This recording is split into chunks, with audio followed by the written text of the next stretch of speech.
Nothing stirs up memories like looking at family photo albums. I'm Deb DeYoung, and during this 8-part series, you'll be invited into the homes and the photo albums of some incredible families, each of them with a unique story about their experience with parenting. All of them from different walks of life, different perspectives, and different ideals. But one common thread weaves its way through all of these stories: parenting with passion. We always hold. We'll meet a blended family, raising 6 children from age 24 to 14 months. Life it's weird. Every day is weird. We're looking at some speech issues with the little 1-year-old, and I was reading literature on that. And then we're looking at Darren is still a dependent of mine at university, and we're looking at sort of issues there. And this is in one evening. While coping with the tragic loss that no parent should ever have to endure, the death of a beloved child. A mother trying to overcome the stigma of being a single parent and struggling to accept the inevitable fact that children grow up. Discipline becomes more challenging, but I think it's important for both the child and the parent to remember that you're working as a team. Things change and they get harder. Change to some means undertaking the daunting challenge of moving to a new country in hopes of a better life. And with that, the struggle to adapt to unfamiliar and sometimes ruinous territory. Suddenly, a woman finds herself empowered by powers she never had before. Okay? This is the main area of contention here. In less than a year, when they come here, in less than 2 years, I find a lot of families are breaking up. And my main worry is when they break up, I don't mind about them, but I do mind about the kids. Because we have a saying in Africa that when 2 elephants fight, who suffers? It is the grass, because they trample on the grass. So when the husband and wife fight and they separate, the children are the ones suffering. And it's the children that are feeling the stress in other areas. Olympic gold medalist Silken Lawman thinks kids today are facing trouble down the road from lack of exercise. Now a mother of 2, Lawman is on a crusade to bring back unstructured play. The author of Child's Play remembers her own outdoor adventures, limited only by the imagination. You know what I remember about being a kid was the outdoors was our adventure ground. I think I had a really typical childhood, Canadian childhood, from the perspective of my mom would say, okay, I'll see you at lunchtime.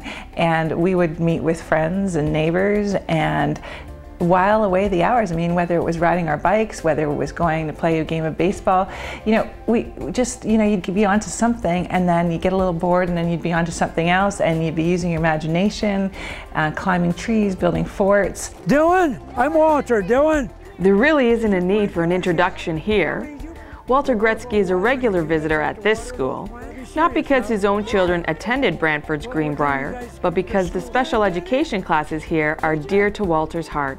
His sister Ellen had Down syndrome, and at that time, special children weren't integrated, they were institutionalized. When they got there, they were taking the clothes in, what little clothes they had. My mother asked in broken English, when do you visit, on a Saturday, a Sunday, Monday? One of the attendants said, well, you don't have to worry about her now, Mrs. Gretzky. She said, we won't worry, but when do you visit? He said, well, didn't they tell you? You don't visit. You leave her, you forget about her, she'll be looked after. My mother said, nobody told me that. Go back in there, go get those clothes. She's not staying. She's not staying. She'll live with me as long as I live. And they did come home. Coming home may not always be without sacrifice, but it is a choice. Jim Balsley, co-CEO of Research in Motion, the maker of the world-renowned BlackBerry, is a self-confessed sponge for expertise and father of 2.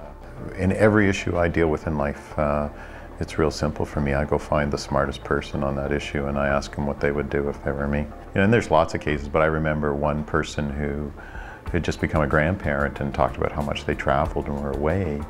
And they said, I missed it the first time and I'm not going to miss it the second time, and I regret missing it the first time.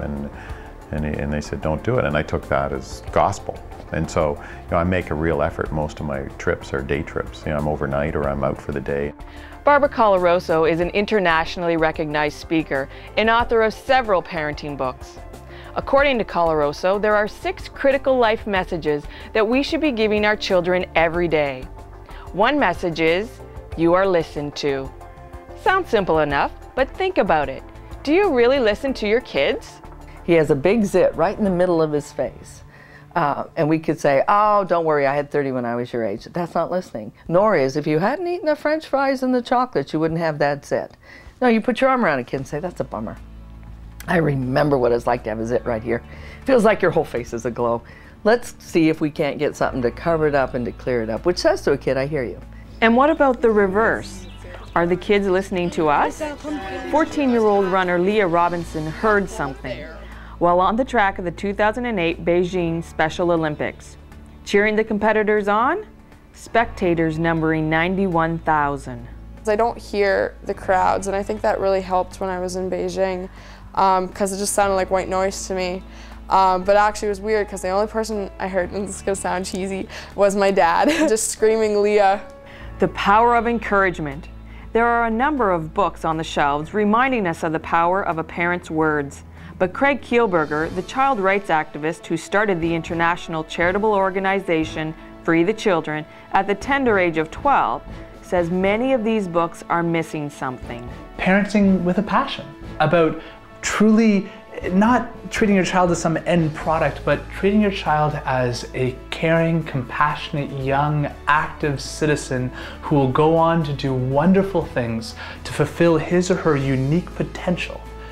And for a series to focus on how parents can parent with that passion, that empathy, and that compassion, we need more of that.